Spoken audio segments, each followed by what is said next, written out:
کی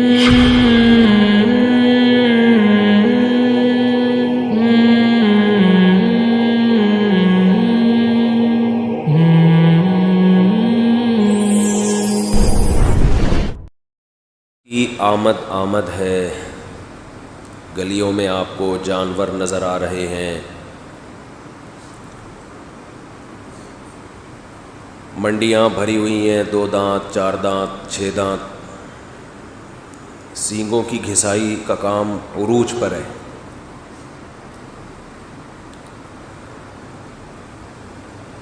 یہ ایک رونق ہے، شاعر اسلام میں سے بقرعید ہے۔ شاعر کا مطلب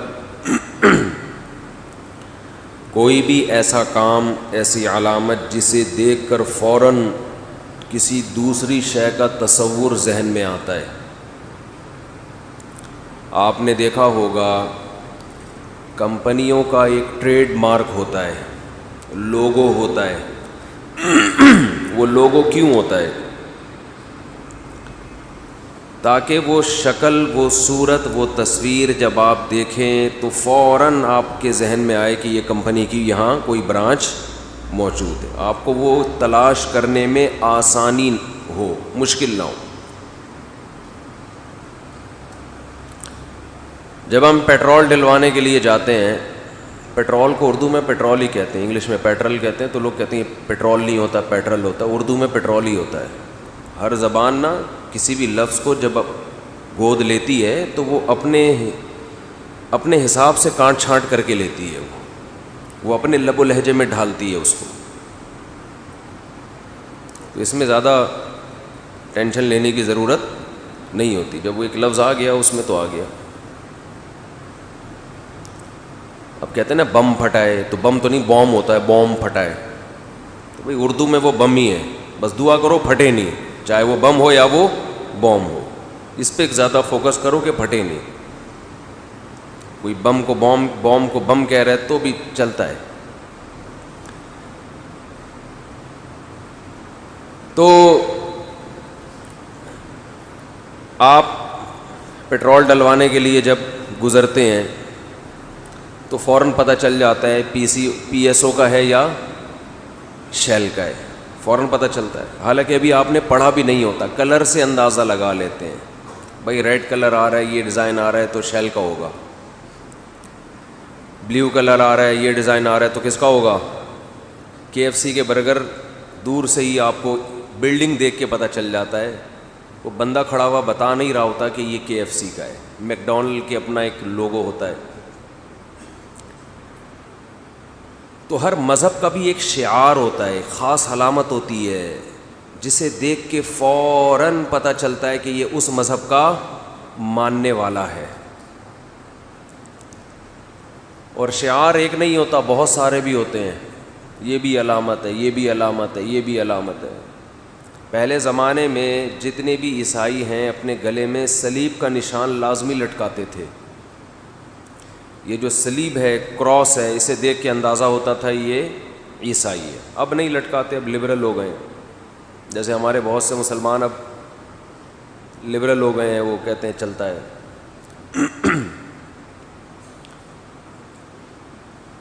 تو ایسے ہی ہر مذہب کا کوئی علامت، کوئی نشان، تو اسلام کے شعائر میں سے ایک شعیرہ، ایک شعار وہ بقرعید بھی ہے کہ مسلمان جب عید الاضحیٰ آنے والی ہوتی ہے، ذی الحجہ کی 10 تاریخ آنے والی ہوتی ہے، تو مسلمان جانور ذبح کرنے کے لیے اللہ کے ہاں قربانی پیش کرنے کے لیے تیار ہو جاتے ہیں۔ یہ عبادت دنیا کے کسی اور مذہب میں اس طرح سے نہیں ہے۔ اور یہ عبادت پچھلے مذہبوں میں تھی، یہودیوں میں بھی تھی، عیسائیوں میں بھی تھی،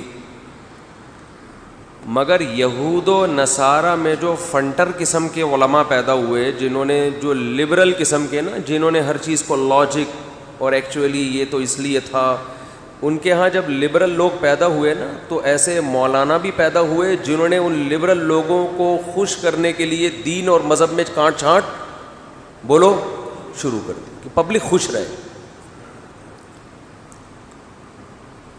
تو انہوں نے دوسری شادی پہ پابندی بھی لگائی کہ عورتیں اس کو پسند نہیں کرتی اس لفظ کو. قربانی پہ پابندی لگائی کہ یار اتنے پیسے کسی غریب کو دے دو تو غریب بھی خوش ہو جائے گا, اور جو مولوی ایسی تقریریں کرے گا غریب اس مولانا سے بھی کیا ہو جائیں گے, بولنا پڑے گا, خوش ہو جائیں گے.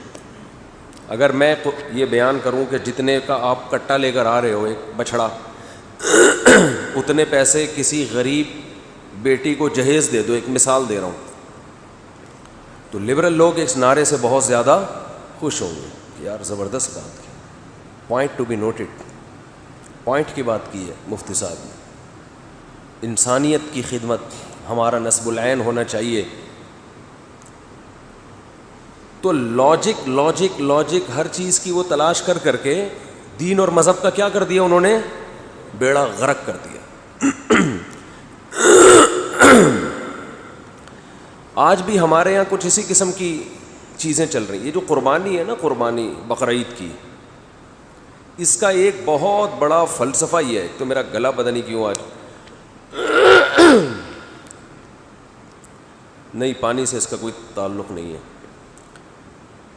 یہ پراٹھے کا مسئلہ ہے سارا, مسئلہ سارا کہاں ہے. پراٹھے چھوڑنے پڑیں گے, تیل والی چیزیں چھوڑنی پڑیں گی. نہیں, پراٹھوں سے کہاں ٹھیک ہوتا ہے گھی, کیا پراٹھا گھی کے بغیر پھر پراٹھا تھوڑی ہوگا وہ. یہ ایسا ہی ہے جیسے ایک صاحب کہہ رہے تھے ٹی وی میں اگر تصویر نہ ہو تو پھر حلال ہے. دیکھیے بڑے مفتی ہیں, میں نے خود سنا ان سے, کہہ رہے ہیں اگر ٹی وی میں تصویر نہ ہو تو پھر کیا ہے وہ پھر ٹی وی تھوڑی, پھر تو ریڈیو اتنا بڑا ریڈیو بن جائے گا, پھر وہ تو ویسے ہی حرام ہو جائے گا کہ ریڈیو اتنا بڑا کیوں ہے. تو ایسا ہی ہے پراٹھا گھی یا تیل کے بغیر, تو ایسے ہے کہ آپ یہ تو کوئی بھی نہیں آئے گا, ایسی باتیں کریں گے تو کوئی بھی نہیں آئے گا. دکان پہ لکھ کے لگا دیں ہمارے ہاں بغیر گھی کے پراٹھے دستیاب ہیں. تو میں یہ عرض کر رہا تھا, کیا عرض کر رہا تھا, ہاں, تو یہود و نصارہ نے اپنے جو لبرل قسم کے لوگ ہیں نا ان کو خوش کرنے کے لیے کیا کیا, رجم کی سزا ختم کر دی. جیسے غامدی صاحب نے رجم کی سزا کیا کر دی ہے, ختم. بڑی وحشیانہ سزا ہے نا. شادی شدہ مرد, شادی شدہ عورت اگر زنا کرے تو اسلام کہتا ہے کہ ان کو زمین میں گاڑ کے پتھروں سے مار کے ہلاک کر دو. اب یہ چیز انسان ذہنی طور پر اس سزا کو قبول نہیں کرتا, خاص طور پہ جس نے یہ جرم کر لیا وہ تو کبھی بھی نہیں مانے گا کہ یار یہ کیا ہو رہا ہے, ویسے ہی گردن اڑا دو بھائی اگر مارنا ہے, کیا خیال ہے. بلکہ لبرل لوگ کہیں گے کچھ بھی نہیں کرو, 50 روپے جرمانہ دے کے کیس ختم کرو. کیونکہ ان کی نظر میں یہ جرم اللہ کا جرم ہے نا, تو اللہ کے جرم کی کوئی برائی ان کے دلوں میں ہے نہیں. ان کے یہ صرف انسانوں کے حقوق جانتے ہیں, خدا کا مخلوق پر کیا حق ہے یہ ان کی ڈکشنری میں ہے ہی نہیں.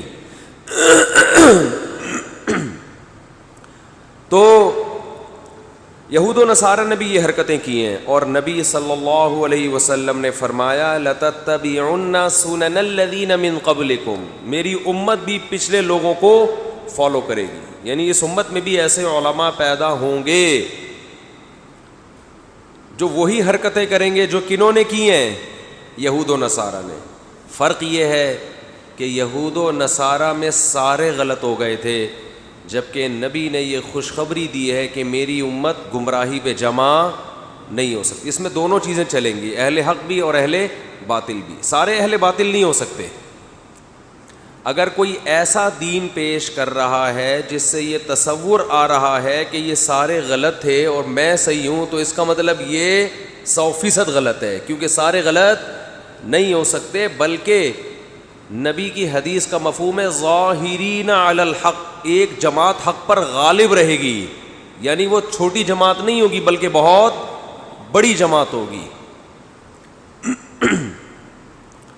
تو یہود و نصارہ نے کیا گڑبڑ کی, دوسری شادی پہ پابندی لگائی. عورتیں اس ٹاپک سے کیا ہوتی ہیں, بولو, ناراض. پہلی بیوی کے آنسو دیکھے انہوں نے ترس آتا ہے, یار اس بیچاری کا کیا قصور ہے, ختم. حالانکہ ان کے مذہب میں 4 سے زیادہ کی اجازت تھی. تو انہوں نے 4 کی کو بھی نہیں رکھا. انہوں نے کہا یار یہ تو عورت بیچاری روتی ہے, سالوں کو تکلیف, سسر کو تکلیف, چھوڑا یار یہ ختم. قربانی کا فلسفہ انہوں نے کیا کر دیا کہ کیا جانور کٹ رہا ہے بھائی, تڑپ رہا ہے, ٹانگیں مار رہا ہے, خون نکل رہا ہے, یہ عجیب بھیانک والا منظر, اف. تو بہتر نہیں ہے یہ پیسے کسی مسکین کو دے دو, غریب کو دے دو, ٹرسٹ کو دے دو. تو آہستہ آہستہ نا تبدیلیاں ہوتے ہوتے ہوتے نماز روزہ بھی مارکیٹ سے کیا ہو گئے, شارٹ. اب پتہ ہی نہیں ان کا رمضان کب آتا ہے کب جاتا ہے, کوئی پتہ چلتا ہے عیسائیوں کے. حالانکہ قرآن تو کہہ رہا ہے کہ تم پہ روزے ایسے فرض ہیں جیسے پچھلی امتوں پہ فرض تھے. لیکن اس امت کے علماء نے ایک کام بڑا شاندار کیا, اور یہ آج نہیں, یہ 1000 سال پہلے کر لیا.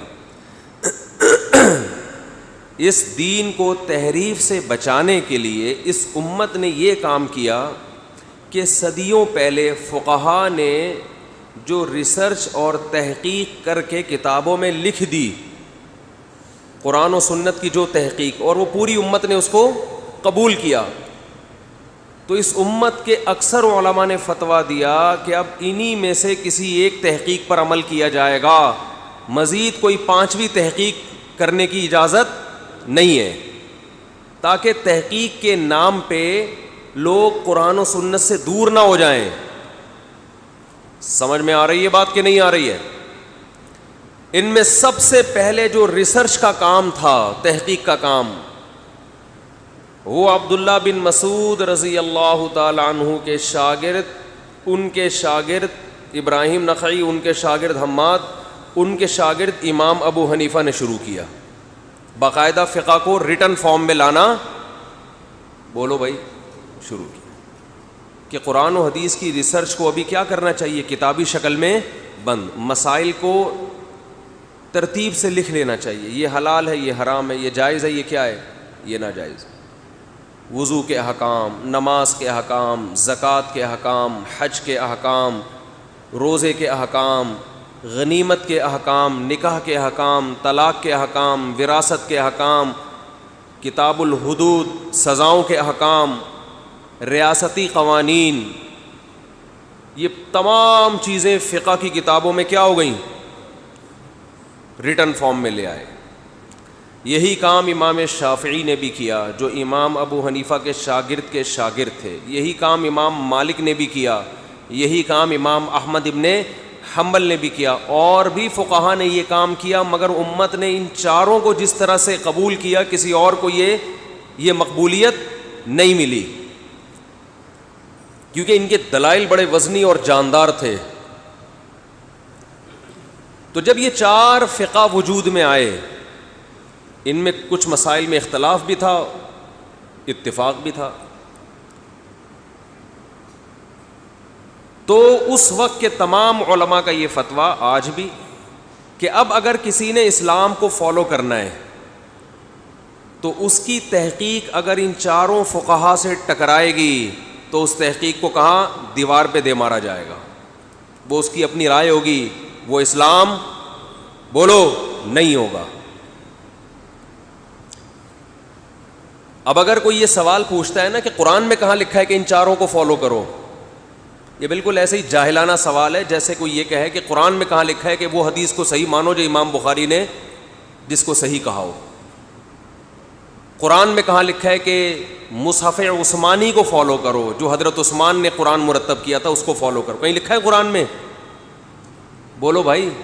یا نبی نے فرمایا کہ اتنے سارے قرآن کے نسخے ہوں گے, وہ نسخہ جو حضرت عثمان مرتب کریں اس کو فالو کرنا, باقیوں کو جلا دینا, کہیں لکھا ہے یہ؟ بولتے کیوں نہیں بھائی؟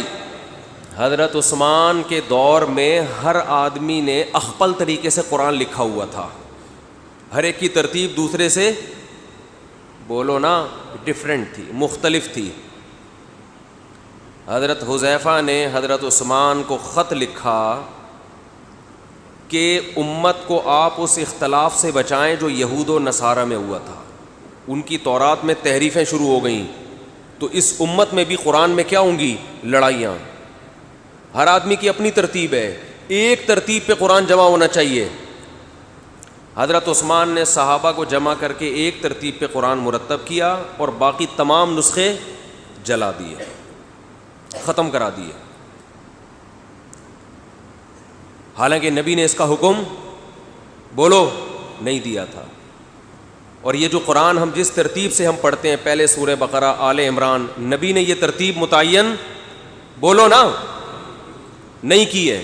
لیکن آپ اس ترتیب کو چینج کر سکتے ہو. اب کوئی نیا قرآن لے کر آئے, یہی قرآن ہو لیکن ترتیب چینج ہو, مان لو گے اس کو؟ اور وہ یہ دلیل دے کہ قرآن میں کہاں لکھا ہے یا حدیث میں کہاں ہے کہ یہ والی ترتیب کو فالو کرنا ہے, وہ والی ترتیب کو فالو نہیں کرنا. جیسے یہ جاہلانہ اعتراض ہوگا, اسی طرح یہ بھی ایک جاہلانہ اعتراض ہے کہ 4 فقہ کو فالو کرنے کا کہاں حدیث میں لکھا ہوا ہے, 5واں کیوں نہیں بنا سکتے ہم؟ اور اس سے بڑی جہالت یہ ہے کہ وہ یہ کہیں کہ ہم چاروں کو نہیں مانتے, ہم صرف قرآن و حدیث کو مانتے ہیں. اس کا مطلب یہ چاروں تورات اور انجیل کو مانتے تھے, قرآن حدیث کو ماننے والے اب پیدا ہوئے ہیں 15ویں صدی میں. انہوں نے گویا تورات اور انجیل پہ ریسرچ کر کے یہ مسائل لکھے ہیں. لفاظی ہے لفاظی. جیسے عورتوں کے حقوق کے نام پہ عورت کی کا استحصال ہو رہا ہے نا, عورت کی آزادی کے نام پہ بیڑا کس کا غرق ہو رہا ہے؟ عورت کا. ایسے ہی قرآن و حدیث کی تحقیق کا نام پیش کیا جا رہا ہے, بیڑا قرآن و حدیث کا غرق کیا جا رہا ہے. امت لیبل اتحاد کا لگایا جا رہا ہے کہ ہم چاروں فقہ کو ختم کرتے ہیں, ایک قرآن پہ آ جاؤ, ایک حدیث پہ, لیبل اتحاد کا. لیکن عملاً 5واں فرقہ نکالا جا رہا ہے. ٹھیک ہے نا, کوئی 6واں نکال رہا ہے, کوئی 7واں نکال رہا ہے, کوئی 8واں نکال رہا ہے, اور لیبل سب نے بڑے خوشنما کہ ہم کیا کر رہے ہیں, امت کو متحد کر رہے ہیں. یہ ایسا ہی ہے جیسے کوئی کہے کہ میں قرآن لکھوں گا اور ایک کتاب میں جمع نہیں کروں گا اس کو, میں بقرہ سورہ الگ, سورہ بقرہ الگ ہوگی صحیفوں پہ جیسے چمڑوں پہ ہوا کرتی تھی نا, اور اس طرح سے اب قرآن چھپے گا. سورہ بقرہ کی چند آیتیں ایک پیج پہ ہوں گی, آل عمران کی کچھ الگ چمڑے پہ ہوں گی, چمڑوں پہ لکھوں گا, کاغذ پہ بھی نہیں. اور اس طرح ایک مٹکے میں کاغذ کو جمع کروں گا, یہ قرآن ہے. اسے کوئی کہ بھائی یہ کون سا طریقہ, کہنے نبی کے دور میں ایسا ہی ہوا کرتا تھا. نبی کے دور میں قرآن واقعی ایسا ہی جمع ہوتا تھا. تو ہم کہیں گے جب ایک خلیفہ راشد نے ایک کام کیا امت میں جوڑ پیدا کرنے کے لیے, سب نے مان لیا, تو آپ کو بھی چاہیے اس کو مان لو. تو اسی طرح قرآن و سنت کے نام پہ جو ریسرچ کا کام ہے یہ کمپلیٹ پہلے ہو چکا ہے. اب نئی ریسرچ کی ہمیں چندہ ضرورت نہیں ہے. یہ نئے نئے فتنے آ کے آپ کو ریسرچ کے نام پہ الو بنا رہے ہیں. 3 طلاقوں کا 3 ہونا یا 1 ہے یا 3 ہے, یہ ریسرچ آج سے 1200-1300 سال پہلے, 1400 سال پہلے کمپلیٹ ہو چکی ہے. پوری امت کا اجماع ہے کہ 3 ہوتی ہیں. اب اگر کوئی نیا فتویٰ لا کے دے رہا ہے کہ 3 1 ہوتی ہیں, اس کی ریسرچ اٹھا کے اس دیوار پہ مار دو. سمجھ رہے ہو؟ بولے زیادہ فنٹر بننے کی ضرورت نہیں ہے, یہ ریسرچ ہو چکی ہے. چاہے وہ کتنے ہی خوشنما نعرے لگا رہا ہو, قرآن, میں صرف قرآن حدیث کو مانتا ہوں, میں صرف, یہ جو منکرین حدیث ہے نا یہ صرف قرآن کو مانتے ہیں, کہتے ہیں ہم صرف اللہ کے کلام کو مانتے ہیں, اللہ کے کلام, ایسے اللہ کا لفظ بڑا گاڑا گاڑا استعمال کر, حالانکہ اللہ کو مانتے ہوتے تو حدیث کو بھی مانتے. اسی طرح جو قرآن اور حدیث کو مانتا ہے, اگر وہ واقعی مانتا ہے تو فقہا کو مانے گا, وہ مانے گا فقہا کو, کیونکہ قرآن اور حدیث نہیں بتایا ہے کہ ہر ایک کی سمجھ ایک جیسی نہیں ہوتی. اس امت میں کچھ فقہا ہوں گے اور کچھ عام لوگ ہوں گے. عامی آدمی کا کام ہے فقہا کو فالو کرنا, یہ قرآن و سنت ہی سے ثابت ہے. اگر کوئی خود فنٹر بن کے سب کچھ بنا ہوا ہے, وہ قرآن و سنت کو ماننے کا لیول لگا رہا ہے, حقیقت میں وہ قرآن و سنت کو نہیں مانتا. سمجھتے نہیں ہو نا بات کو, جب نہیں پڑھو گے رات کو تو کیسے سمجھو گے بات کو؟ رات کا مطالعہ بہت ضروری ہے. اچھا خیر, تو ہمارا یہ ٹاپک نہیں ہے, میں تو یہ بتا رہا ہوں کہ اس امت میں بہت بڑی گمراہی سے ائمہ اربعہ نے, امام ابو حنیفہ, مالک, شافعی اور احمد ابن حنبل نے, ان لوگوں نے اس امت کو بچا لیا ہے. اگر یہ فقہ مدون نہ ہوتا, 1200-1300 سال پہلے ریٹن فارم میں نہ آتا, تو ہر نیا مفتی قرآن و سنت کے نام پہ نئی کتاب لکھ رہا ہوتا. سمجھ رہے ہو؟ اور آج چونچو کا مربع بن چکا ہوتا دین. تو اس لیے امت کہتی ہے کہ انہی میں سے کسی ایک کو فالو کیا جائے. اور جب بھی اسلامی حکومتیں دنیا میں آئی ہیں انہی میں سے کسی ایک فقہ کو ایز اے لا نافذ کیا گیا ہے.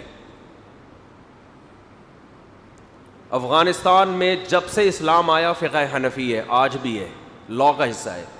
خلافت عثمانیہ 700-800 سال چلی ہے, فقہ حنفی تھا. اس سے پہلے خلافت عباس جو تھی اس میں بھی زیادہ تر فقہ حنفی نافذ تھا. اندلس میں فقہ مالکیہ تھا. ایسا کہیں بھی نہیں ہوا کہ کوئی فقہ ہی نہ ہو, بس قرآن و حدیث پر عمل کریں گے. یہ پاکستان میں ہو رہا ہے کہ لا میں کوئی فقہ نہیں ہے, قرآن و سنت, کہ بھئی قرآن و سنت پہ عمل کریں گے. لیکن جس کا جب جی اٹھتا ہے قرآن و سنت کی غلط تشریح کر کے لا پاس کر کے بولو نافذ کر دے. خلا کا دیکھو نا, یہ جو آج کل عدالتوں میں خلا دیا جا رہا ہے اس پہ قرآن و سنت کا لیبل لگایا ہوا ہے. جج وہ قرآنی آیتیں باقاعدہ پڑھ رہا ہوتا ہے, حالانکہ ان آیتوں کا وہ مفہوم کوئی بھی بیان نہیں کرتا جو مفہوم عدالت بیان کر رہی ہے, لیکن لیبل کیا لگا دیا, بولو قرآن و سنت. تو جب ایک فقہ کے پابند نہیں ہوتے نا تو پھر یہ ہوتا ہے, سمجھتے ہو. تو یہ اللہ کا بڑا فضل ہے کہ اسلامی قانون صدیوں پہلے ریٹن فارم میں آ گیا. فقہا نے بتا دیا کہ بقرعید میں قربانی کا مطلب قربانی ہی ہے, کچھ اور اس کا مطلب بولو نہیں ہے. چاروں فقہ میں, فقہ حنفی میں بھی, مالکی میں بھی, شافعی میں بھی, حنبلی میں بھی, فقہا نے واضح طور پہ لکھ دیا کہ اگر آپ بقرعید کے دنوں میں اللہ کا تقرب, اللہ کا قرب حاصل کرنا چاہتے ہیں تو آپ کو جانور کی گردن بولو کاٹنی پڑے گی. اس امت نے اسلامی قانون کی حفاظت کی اور دین میں تحریف کے دروازوں سے روک لیا.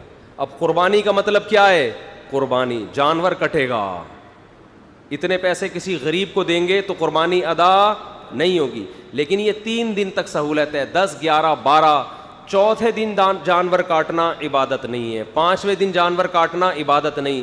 اس لیے میں بار بار کہتا ہوں صدقے کے بکرے کا اسلام میں کوئی تصور نہیں ہے. جانور کاٹنا ان 3 دنوں میں عبادت ہے. حتیٰ کہ فقہا نے لکھا ہے ان 3 دن میں قربانی نہیں کر سکے, چوتھے دن جانور ملا, آپ کو گم ہو گیا تھا, اب اسے کاٹو نہیں. اب قربانی کا ٹائم کیا ہو گیا, ختم. اب وہ جانور پورا صدقہ کر دو, اگر کاٹ دیا تو گوشت صدقہ کر دو اس کا, لیکن اب کاٹنا کوئی عبادت نہیں ہے, اب وہ قربانی نہیں کہلائے گی, اب صدقہ کرنا پڑے گا. سمجھ رہے ہو کہ نہیں سمجھ رہے, اب صدقہ کرنا پڑے گا آپ کو. تو صدقہ عام دنوں میں عبادت ہے, 3 دن گزر جائیں صدقات و خیرات, اس میں جانور کاٹنا عبادت نہیں. اور ان 3 دنوں میں نبی صلی اللہ علیہ وسلم نے فرمایا اللہ کو جانور کا خون بہانے سے زیادہ کوئی عمل محبوب نہیں ہے. تو اس لیے قربانی خوش دلی کے ساتھ کیا کریں, اور یہ لبرل لوگوں کی باتوں میں نہ آیا کریں, اتنا موٹا کٹا اٹھا کے لے آئے, یہ پیسے کسی غریب کو دینے کے لیے پورا سال ہے. اور اللہ کا شکر ہے جو قربانی خوش دلی سے کرتے ہیں وہ غریبوں کی مدد بھی خوش دلی سے کرتے ہیں. اور جو قربانی پہ اعتراضات کر رہے ہیں نا, ان کی آپ انکوائری کریں گے پورے سال کسی غریب کی مدد کی ان کو توفیق نہیں ملی. جس کا دل یہاں بڑا ہے وہاں بھی اسی کا دل بڑا ہوتا ہے. جو یہاں اتنا بڑا کٹا لے کر آ رہا ہے اس کا مطلب کنجوس نہیں ہے, بڑا دل ہے, اللہ کو خوش کرنے کے لیے اچھا جانور ذبح کر رہا ہے, تو اس کا مطلب یہ اللہ کو خوش کرنے کے لیے غریبوں کی مدد بھی یہ اچھے طریقے سے کرے گا, کیونکہ دونوں میں اللہ کی رضا مقصد ہے. تو اللہ نے گنجائش دی ہے, اچھا جانور لائیں, شو بازی نہیں ہونی چاہیے, دکان پکوڑوں کی باتیں کروڑوں کی, پیسے ہیں نہیں, قرضے لے کے اتنا بڑا بیل لے آئے کہ محلے والے بولے ماشاء اللہ, اس کے بعد وہی کٹائے, باقی پورے سال پھر گھر میں تانے. قرآن نے کیا کہہ رہا ہے کہ نہ اتنے کنجوس بنو کہ ہاتھ گردن سے باندھ لو, نہ اتنا ہاتھ پھیلاؤ کہ کل دوسروں سے بھیک مانگنی پڑے. تو اپنی چادر دیکھ کر پاؤں پھیلائیں, ہر ایک کی چادر دوسرے سے مختلف. لوگ کہتے ہیں 20 لاکھ کا بیل کاٹ دیا, کتنا اسراف ہے. میں کہتا ہوں بھائی اس کی 1 کروڑ 2 کروڑ روپے اس کی آمدن ہے, اس کے لیے 20 لاکھ 20 روپے کے برابر ہیں. تو ایک نارمل آدمی کے لیے 20 لاکھ اسراف ہوگا, ایک کروڑ پتی کے لیے 20 لاکھ اسراف نہیں ہوگا. تو اسراف کی ڈیفینیشن ہر ایک کے لیے ایک جیسی نہیں ہے. لوگ کہتے ہیں نا ولیمے میں اتنا کھلا دیا اسراف ہے. بھائی غریب آدمی ولیمے میں زیادہ کھلائے گا اسراف ہے, کروڑ پتی ولیمے میں کم کھلائے گا تو کنجوسی ہے. تو اسراف ہر ایک کے حق میں الگ ڈیفینیشن ہے اس کی, سمجھتے ہو بات کو. تو اس لیے نہ دیکھا کرو 20 لاکھ 40 لاکھ, اس کا ہیڈ ایک ہے. بھائی آپ کو اللہ نے جتنی حیثیت دی آپ اس حساب سے کر لو. زیادہ آمدن نہیں ہے, ایک گائے میں حصہ ڈال دو, اور گائے بھی ایسی ہو جس میں سوچنا پڑ رہا ہو کہ اس میں حصہ ہے کہ بھی نہیں ہے. ایک دفعہ میں گائے لے آیا, اتنی چھوٹی سی تھی کہ اس میں 7 حصے تھے نا. تو ایک صاحب مجھے کہہ رہے ہیں اس میں 7 ہو بھی جائیں گے کہ نہیں ہو جائیں گے؟ میں نے کہا کوشش کرتے ہیں. وہ مل گیا تھا، ہمیں اچھا لگ رہا تھا. تو بعض دفعہ ایسا بھی ہوتا ہے، تو بعض دفعہ اتنا بڑا بچڑا ہوتا ہے کہ دل چاہتا ہے کہ کاش اس میں 14 حصے ہوتے.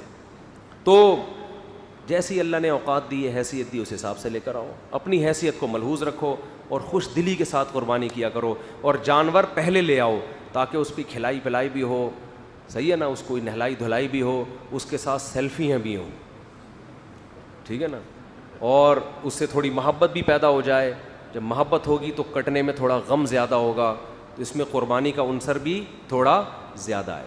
مجھے یاد ہے بچپن میں ہمارے والد صاحب نے مجھے 3 مہینے پہلے ایک دمبا خرید کے دے دیا تھا قربانی کے لیے. اس دمبے کو میں روزانہ لے جاتا، اس کی سیوا کرتا، اس کو کھلاتا پلاتا، مستنڈا بنا دیا. مجھے اچھی طرح یاد ہے جس دن وہ کٹ رہا تھا میں اس کے سامنے نہیں تھا، میرے آنکھوں سے آنسو نکل رہے تھے اور میں گھر سے باہر چلا گیا. تو یہ قربانی کا عنصر اس میں زیادہ ہے کہ نہیں ہے؟ کیونکہ وہ مجھ سے بہت مانوس ہو گیا تھا. لیکن اللہ نے اس میں جانوروں پہ بھی رحم کیا ہے. ہندو کہہ سکتا ہے اتنا پیارا جانور جو اتنا مانوس تھا کیوں کاٹ دیا؟ نہیں کاٹتے تو اب ویسے ہی بڈھا ہو کے مر چکا ہوتا اب تک. ہندوستان میں ان گایوں کا حال دیکھو جن کو نہیں کاٹتے، بڈھی ہو کے پڑی رہتی ہیں، بھوک پیاس سے مرتی ہیں. تو اللہ نے ان جانوروں پہ بھی رحم کیا ہے. یہ کٹنا ان کے لیے بھی فائدہ مند ہے، ورنہ ان کو کوئی اتنا پروٹوکول دے گا نہیں. ان کی خوراکیں بہت ہیں. انسان جب بوڑھا ہوتا ہے اولاد پال لیتی ہے، جانور بوڑھا ہوتا ہے اس کے بچے نہیں پالتے اس کو، نہ اس کو انسان پالتا ہے نہ بچے پالتے ہیں. انڈیا میں جو گایوں کو ماں بنایا ہوا ہے نا انہوں نے، ذرا آپ یوٹیوب پہ ڈاکومنٹریز دیکھیں، وہ ان کی مائیں جو جن کو گائے کو ماں کہتے ہیں، یہ گائے کس طرح بھوک اور پیاس سے تڑپ تڑپ کے مرتی ہیں، یہ سمجھتے ہو؟ تو اس لیے ان کے حق میں بھی بہتر ہے کاٹ کے کھا جاؤ، یہ ان کے لیے بھی مفید ہے. اللہ تعالیٰ